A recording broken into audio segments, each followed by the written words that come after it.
Let me ask you something, and don't answer too quickly. How many times have you let your emotions take control only to regret what followed? Most people think power comes from reacting fast, from speaking louder, from meeting fire with fire. But I discovered something far greater. Real power lives in the pause. True mastery is found in the space between what happens to you and how you choose to respond. That space is your battlefield, and if you can own it, you've already won. I didn't become strong just by training my body.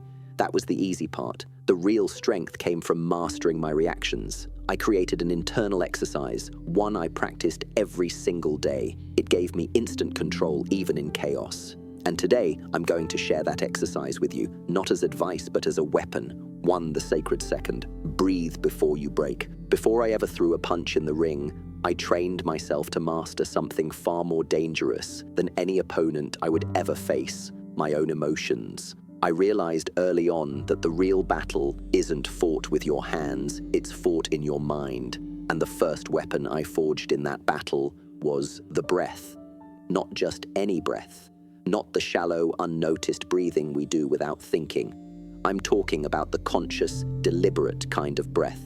The kind that roots you back into the present moment when your emotions are trying to tear you away from it. The kind of breath that builds a space, a sacred second, between what triggers you and how you choose to respond. Because here's what most people never learn. It's not the anger that destroys them, it's the reaction that follows. A single second of blind rage can ruin relationships, destroy reputations, and close doors that may never open again, all because they didn't pause, all because they didn't take a breath. You see, when someone tries to provoke you, when the insult lands, when the disrespect hits, when the pressure builds in your chest and your fists clench and your jaw tightens, this is where you are tested, not in the gym, not in the dojo, but right there in that tiny space between stimulus and response. That space is sacred. That space is power, because in that space, you are either a master of yourself or a puppet of your emotions. When I was young, hot-blooded, and eager to prove myself, I reacted to everything. Every challenge, every insult, every slight. I let it control me. But over time, through discipline, I learned to wait. I learned to breathe. I learned that silence is not submission, it's strategy. That pause, that sacred second, allowed me to observe not just the other person but myself. It gave me time to ask, is this worth it? Is this my highest self speaking or just my ego? That single breath became my shield. It gave me time to let the heat cool down before it became a wildfire. It gave me the power to step away from being reactive and step into being deliberate. It was in that breath that I found my freedom. Because when you can pause in the middle of chaos, when you can breathe instead of break, you become unshakable. So the next time you feel that surge rising, the anger, the frustration, the urge to lash out, don't move, don't speak, don't fight, just breathe. One slow, conscious inhale and a longer exhale. Let the breath travel from your nose to your gut. Let it remind you, you are not your anger. You are the master of this body, this mind, this moment. People often ask me how I stayed so calm in interviews, in fights, in moments of stress.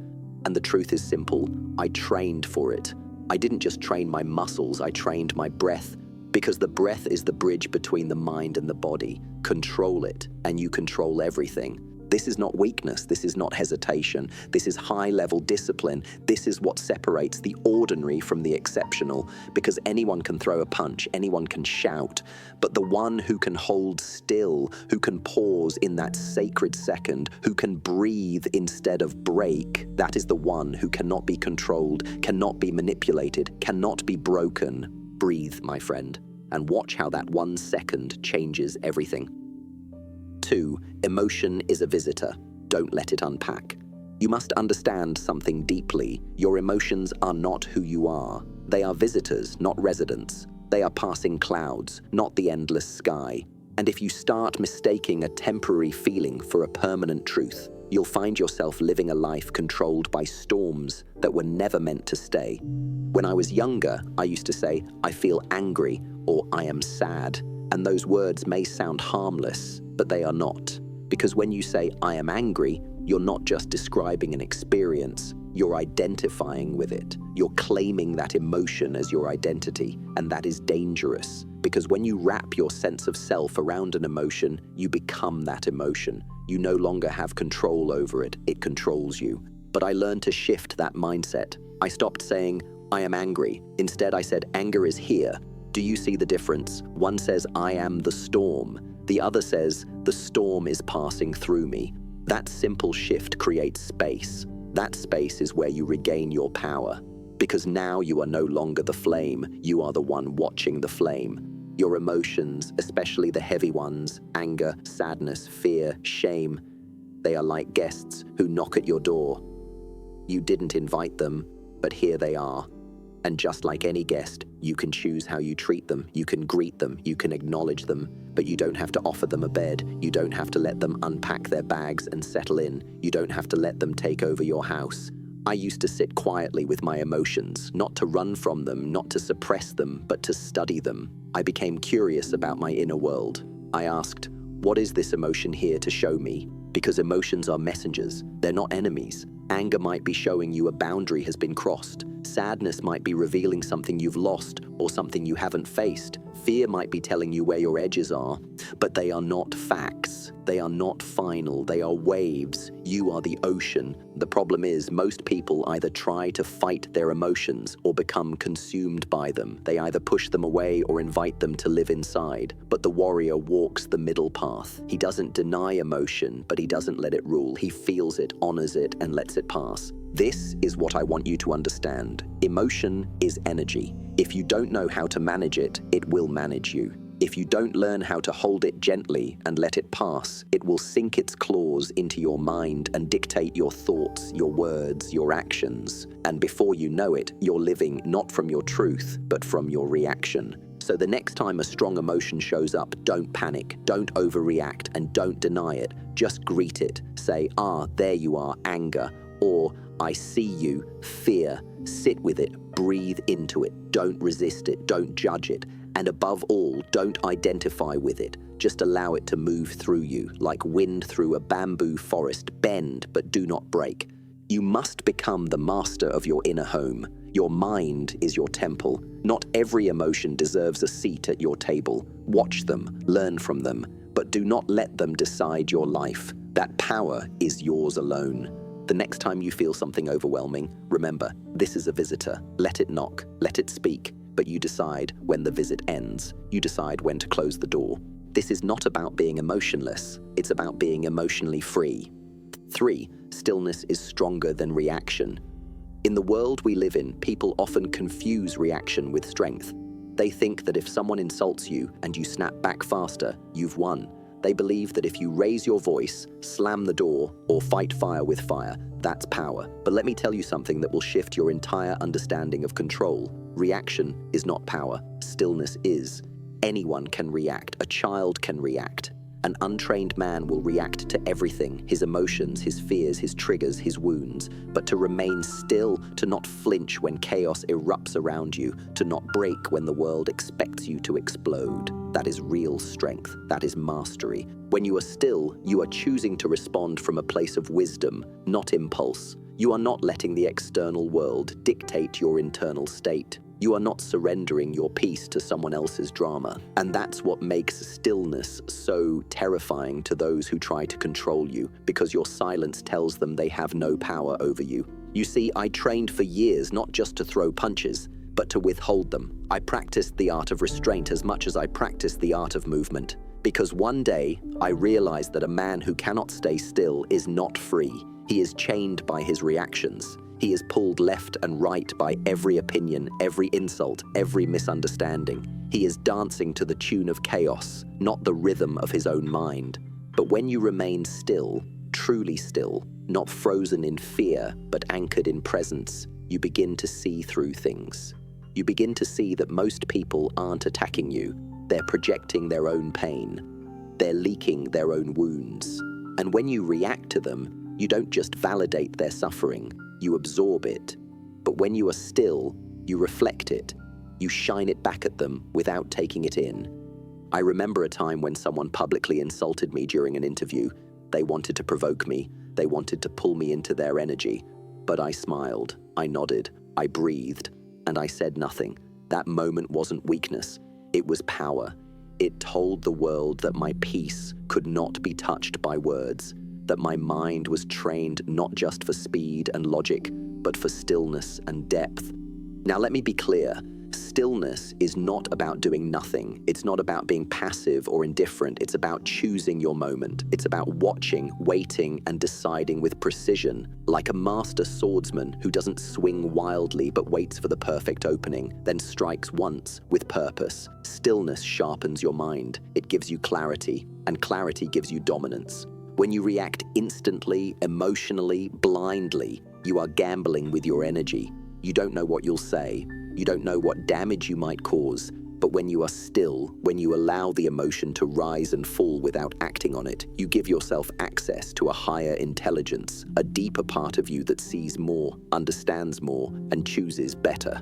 Stillness is the foundation of every powerful act. It is the root of martial discipline. It is the heartbeat of wisdom. And it is what separates the wild animal from the warrior, the impulsive from the intentional, the average man from the master. So the next time someone tries to pull you into a fight, into an argument, into a reaction, pause. Not because you're afraid, not because you're unsure, but because you're above it, because you've trained yourself to stand in the eye of the storm and not move unless it truly matters. Let them talk, let them rage, let them think you're weak, let them underestimate your silence, because when the time comes, if it ever comes, you'll move with the force of a man who has not wasted a single drop of his energy. And that, my friend, is a level of power most people will never understand. Stillness is not the absence of power, it is the highest expression of it. 4. Use the mirror, not the sword. When someone wrongs you, disrespects you, or stirs up anger within you, the first instinct most people have is to fight back. They reach for their sword, words, fists, ego, pride. They lash out, they defend, they strike. But let me tell you something I learned through pain, through reflection, and through discipline. Real warriors don't reach for the sword first. They reach for the mirror. You see, the sword may make you feel powerful for a moment. It might give you that quick satisfaction of retaliation, but it doesn't bring understanding. It doesn't bring growth. The mirror, on the other hand, does something much more difficult and much more valuable. It forces you to look inward. It forces you to ask the hard question, why is this affecting me so deeply? When someone's words make your blood boil, that is not just about them. That is about you. That is about something inside you that is still unresolved. Maybe it's pride, maybe it's a wound from childhood, maybe it's insecurity you've never faced, but whatever it is, if it can be triggered from the outside, it means it exists on the inside. And that is what you must learn to see clearly. The mirror is not gentle. It doesn't flatter you. It shows you exactly what's there, your ego, your attachments, your fears. When I started using the mirror, it was uncomfortable. I didn't always like what I saw. I realized that some of my anger didn't come from the moment, it came from the past, old pain, unhealed experiences, patterns I inherited. And when I responded with aggression, I wasn't defending myself, I was feeding my shadow. The sword solves nothing if you do not understand the enemy inside. And most of the time, the real enemy is not the person in front of you, it's the reaction within you. I've seen strong men win arguments and lose themselves in the process. I've seen fighters conquer others, only to be conquered by their own minds. That is not victory, that is illusion. So when someone insults you, before you respond, stop. Before you raise your voice, pause. And before you defend your pride, ask yourself, what is this emotion teaching me? If you can look in the mirror in those moments, honestly, humbly, you will grow faster than any training can give you, because self-awareness is the beginning of all mastery. Let me give you an example. I was once criticized publicly by someone who didn't understand me, who misjudged my philosophy, who mocked my methods. The old me would have fought back. I had the skill, I had the platform, I could have crushed them with words. But instead, I sat quietly with the discomfort. I held the mirror to my heart and asked, why does this matter so much? And I discovered something beautiful. It wasn't about them. It was about my need to be seen, to be understood. That realization was worth more than 1,000 victories. Because I didn't just learn about them, I learned about myself. This is what I mean when I say use the mirror. Reflection is stronger than retaliation. Introspection is greater than impulse. A mind that questions itself is more powerful than a hand that strikes blindly. When you reflect, you rise above. You separate truth from illusion. And you step into the rare position of the master, the one who sees beyond the surface. Now, I'm not telling you to be passive, I'm telling you to be precise. Responding with wisdom is not weakness, it is the highest form of strength. And sometimes the most powerful thing you can do is not react until you have fully understood why you wanted to in the first place. Look inward, study your reactions, let every emotional trigger become a teacher. Because once you understand yourself deeply, nothing outside of you can shake you easily. The mirror may not feel like a weapon, but it is. It slices through illusion. It reveals hidden enemies. And it brings you face to face with the only opponent who matters, the version of you that you haven't yet mastered. 5. Let the other person drown in their own fire. Let me share a truth that most people are too impatient to understand. You don't have to fight every battle to win the war. Sometimes the most powerful move is no move at all. Sometimes silence is not retreat, it is dominance. And sometimes when someone tries to burn you with their anger, the greatest revenge is letting them drown in the fire they created for themselves. You see, when someone insults you, disrespects you, or tries to provoke you, it's never really about you. It's about them. It's about their pain, their frustration, their unhealed wounds that they've never had the courage to face. So they throw it at you like a torch, hoping you'll catch it, hoping you'll light up and explode just like them. And most people do. Most people grab the flame and throw it right back. But what does that do? It turns two minds into ashes. It burns both houses down, and nothing remains but regret. But I trained myself differently. I taught myself to observe the flame without touching it, to feel the heat, but not become it. Because when you stay calm while the other person is screaming, raging, accusing, you expose something very important. You show them that they cannot reach you. You show them that their chaos cannot enter your temple unless you open the door, and that makes them more uncomfortable than any insult you could ever throw back. People want a reaction. That's how they feed their drama. They want your energy, your attention, your emotional investment. But when you give them stillness, when you give them nothing but a calm, grounded presence, they are forced to sit with their own noise. Their fire has no fuel, their performance has no audience, and that silence becomes their mirror. It reflects everything they are trying to avoid in themselves. I remember moments when people came at me with pure emotion. They insulted me, tried to challenge me. In the past, I would have responded immediately, words sharp, body tense, spirit ready to defend. But over time, I began to see the deeper game. I realized that when someone is drowning in their own fire, the worst thing you can do is jump in with them. So I stayed quiet, I breathed, I watched, and I let them burn themselves out. They expected a war, but I gave them a wall, and behind that wall was peace, not fear, not avoidance, but mastery. I didn't need to defend myself because nothing they said could define me. That's the key. When you truly know who you are, you stop letting people tell you who you are. Their fire becomes irrelevant. Their noise becomes background. Their chaos becomes air, moving through space, noticeable, but powerless. Letting someone drown in their own fire doesn't mean you are weak. It means you are in control. It means you know that not every fire deserves your water. It means you understand that energy is sacred, and you will not waste yours on every fool who tries to bait you into a reaction. It means you are no longer living from ego, but from awareness, and awareness is unshakable. This kind of control doesn't come overnight. It comes through discipline, through training your mind to pause before it pounces, through understanding that real battles are not always external, they are internal. And the moment you master the art of non-reaction, you win those battles without even lifting a finger. So the next time someone comes at you with flames, anger, insults, judgment, disrespect, don't meet them in their fire. Don't prove them right by becoming the version of you they expect. Just stand tall, breathe deeply, let your silence become the loudest answer in the room. They will burn, and you will remain untouched, unmoved, unbothered. That, my friend, is not just control, that is power. 6. Train emotional muscles like physical ones. People look at my body and assume the strength came from hours of punching bags, lifting weights, and practicing kicks. And they're right, partially. Yes, I trained my body with precision. Yes, I put in the sweat, the repetition, the grind. But what they don't see, what many never even think to ask, is how much harder I trained my mind. How many silent hours I spent conditioning my emotions, strengthening the invisible muscles. Because what good is a powerful body if your mind crumbles under pressure? You train your arms to punch. You train your legs to kick. But do you train your patience? Do you train your forgiveness? Do you stretch your tolerance?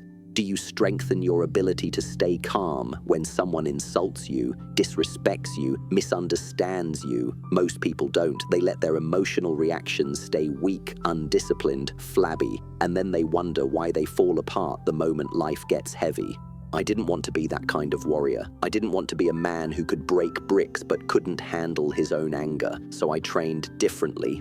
I made a decision. Every time I felt triggered, I would use it as a mental rep. If someone annoyed me, I didn't respond. I breathed through it. That was my push-up. When I was hungry, tired, or under pressure and someone said something disrespectful, I didn't fight back. I remained still. That was my endurance. When life didn't go my way, I didn't complain. I observed my disappointment without letting it own me. That was my stretching, my flexibility. You see, emotional mastery doesn't happen in peaceful moments. It happens when you're tested. Just like physical strength is built by lifting what's heavy, emotional strength is built by choosing discipline when you feel like exploding. And make no mistake, emotional control is not the absence of feeling. I felt everything. I felt anger, I felt fear, I felt frustration. But I didn't act from those feelings. I acted from awareness, from clarity. That is the difference between reaction and response. That is the difference between a man led by his emotions and a man leading them. Most people say, "That's just how I am," as if their emotions are fixed and unchangeable, but that's a lie. That's an excuse made by people who have never trained their emotional muscles. You would never walk into a gym and expect to lift 200 pounds on your first day. So why do you expect to stay calm the first time someone insults you? Why do you expect to be unbothered by criticism if you've never practiced receiving it without defense?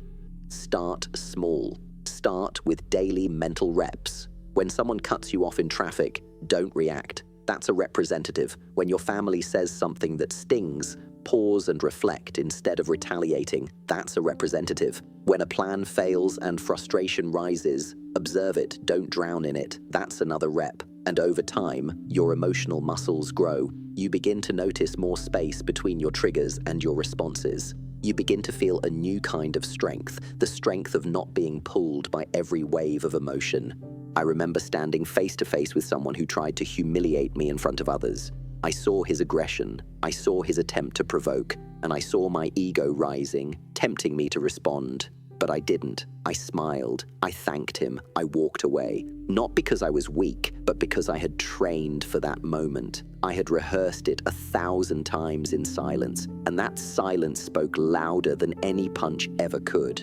Emotional discipline is a choice. It's a commitment to showing up for yourself, even when your emotions beg you to break character. It's the decision to remain grounded when your pride wants to roar. And yes, it's hard, it takes effort, but every rep builds resilience. Every small moment of control adds up to mastery. When you train your emotional muscles, you no longer fear other people's behavior. You don't fear criticism. You don't fear discomfort. Because you know that no matter what life throws at you, you won't fall apart. You won't be ruled by rage. You won't be hijacked by ego. You'll respond like a warrior who has been forged in fire and cooled in stillness. So I ask you, are you just building muscle on the outside, or are you building muscle on the inside too? Because true power isn't how hard you can hit.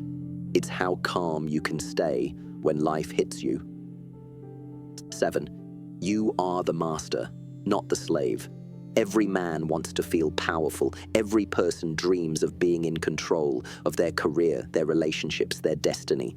But the bitter truth is, most people walk through life as slaves, not to other people, not to systems, but to something much more dangerous, their own emotions. Let me ask you, and be honest, how easily can someone make you angry? How fast does your mood shift when you hear a negative comment or feel ignored? If your peace can be stolen with a few words, then your emotions are not under your command. They are your master, and you are the one obeying. But I chose a different path. I refused to be the servant of my own mind. I refused to be a puppet pulled by the strings of fear, anger, pride, or pain. I didn't train just to become fast. I didn't train just to become strong. I trained to become free. And freedom begins when you declare, I will no longer be controlled by what I feel in the moment. You see, emotions are not enemies. They are messengers. They rise, they fall. They come to show you something. But they were never meant to drive the vehicle of your life. When you let your anger decide your words, your fear decide your silence, your pride decide your actions, you're not living with awareness. You're living in chains. You're being pulled, twisted, bent, broken by forces inside you that you haven't yet mastered. I've seen powerful men lose everything not because they were weak, but because they didn't know how to pause. One argument, one emotional outburst, one moment of ego-driven reaction, and their entire world unraveled. Why? Because they trained their bodies, but never trained their mind. Because they could throw a punch, but couldn't swallow their pride. Because they let their emotions sit on the throne and paid the price for that surrender. But I chose to sit on that throne myself. I chose to take the crown off my emotions and place it back on my awareness. When fear whispered in my ear, I listened, but I didn't obey. When anger knocked at the door, I opened it, but I didn't follow. When ego tried to take control, I stepped back and asked, what would a master do right now? What would my highest self choose? That was my compass. Not my impulses, not my feelings, but the vision I had of the calm, centered, focused man I was becoming. It's not that I didn't feel rage, I did. It's not that I didn't feel jealousy, pain, doubt. I felt it all, but I learned to witness it like a wise observer. I didn't judge it. I didn't panic. I didn't run from it. I simply chose not to let it drive me. And every time I made that choice, I grew stronger, more centered, more alive. You must understand, you are not weak because you feel deeply. You are only weak if you let those feelings control your direction. Power is not in suppressing emotions, it's in transforming them. When I felt anger, I turned it into discipline. When I felt fear, I turned it into awareness. When I felt sadness, I turned it into reflection. That is mastery. To be the master of your emotions means to no longer need to react just because you feel something. It means you've created enough space inside yourself to hold your feelings, examine them, understand them, and then choose your response, not out of habit, but out of wisdom. That space is freedom. That space is your strength. That space is where you reclaim your authority over your life. The world will try to own you. People will try to define you. Triggers will test you. And every day, your own thoughts and emotions will rise to pull you into reaction. But your job is not to fight everything. Your job is to choose, to respond from the place that is clear, calm, and conscious, to become so still inside that nothing can move you without your permission. Imagine this with me, a man standing in a storm. The winds are howling, the trees are shaking, debris is flying everywhere, but he is still, not frozen in fear, but grounded in mastery. He watches, he breathes, he moves only when it is time. That is who I trained to become. That is who you must train to become. Not because it's easy, but because it's necessary. You are not here to be a slave to emotion. You are not here to let temporary feelings decide your permanent reality. You are here to command your spirit, to lead your mind, to master your inner world so that no matter what happens outside, you remain the captain of your soul. That is freedom, that is strength, that is what it means to be Bruce Lee. You've heard the lessons, you've seen the path, but none of this means anything unless you begin to live it. Mastery is not found in words, it is found in practice. Most people walk through life reacting to everything, like leaves tossed around by the wind. They don't pause, they don't reflect, they don't question the fire that rises in them. And because of that, they remain prisoners, not to others, but to themselves.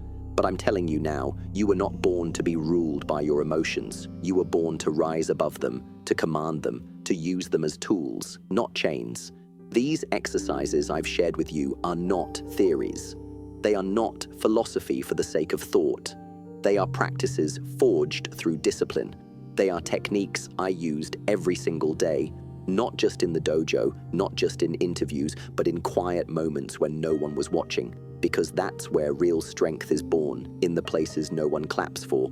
The breath you take before reacting, the silence you hold in the face of insult, the mirror you use to examine your pain, the stillness you maintain while others burn, the emotional muscles you train in discomfort, the throne you reclaim from your impulses. This is the path of the master, and it is not a path of violence or ego. It is a path of peace, of presence, of power that doesn't shout, because it doesn't need to.